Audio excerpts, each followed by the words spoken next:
नमस्कार, मैं माही बरनवाल। स्वागत है आप सभी का मेरा गांव मेरा देश के डिजिटल प्लेटफॉर्म पर। फसल के अवशेष को जलाने से ग्लोबल वार्मिंग लगातार बढ़ती जा रही है। यही नहीं, इस अवशेष को जलाने से ग्रीन हाउस गैस जैसे methane, carbon monoxide, nitrous oxide जैसे गैस का उत्सर्जन होता है, जिससे पर्यावरण दूषित और मिट्टी के स्वास्थ्य पर बुरा प्रभाव पड़ रहा है। फसल अवशेषों को जलाने के कारण मिट्टी के तापमान में वृद्धि होती है, जिसके कारण मिट्टी का ऊपरी सतह सख्त हो जाता है और साथ ही मृदा की जल धारणा में कमी आती है। मृदा पर्यावरण पर प्रभाव। फसल अवशेषों को जलाने से मिट्टी में उपस्थित सहायक सूक्ष्म जीवों की संख्या पर बुरा प्रभाव पड़ता है।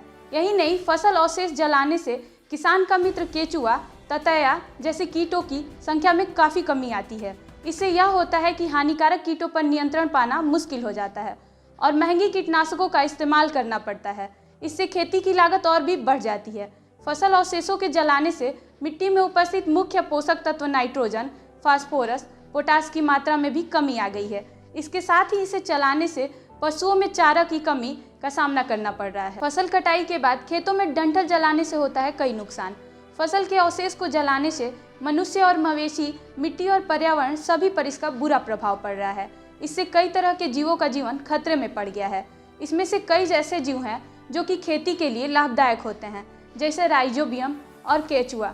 फसल अवशेष को जलाने से ग्रीन हाउस गैस निकलती है, जिससे कि धरती का तापमान बढ़ रहा है और इसका प्रभाव आने वाले समय में मनुष्य के जीवन पर पड़ता हुआ नजर आएगा। फसल अवशेष जलाने से मिट्टी की सेहत पर बुरा प्रभाव पड़ता है। जहां यह अवशेष जलाए जाते हैं, वहां मिट्टी में मौजूद पोषक तत्व की लगातार कमी होती जा रही है और वहां का तापमान में काफ़ी वृद्धि हो रही है। इसलिए किसानों को फसल अवशेष से खाद बनाने, गत्ता और बिजली बनाने के लिए सरकार उनको सलाह दे रही है।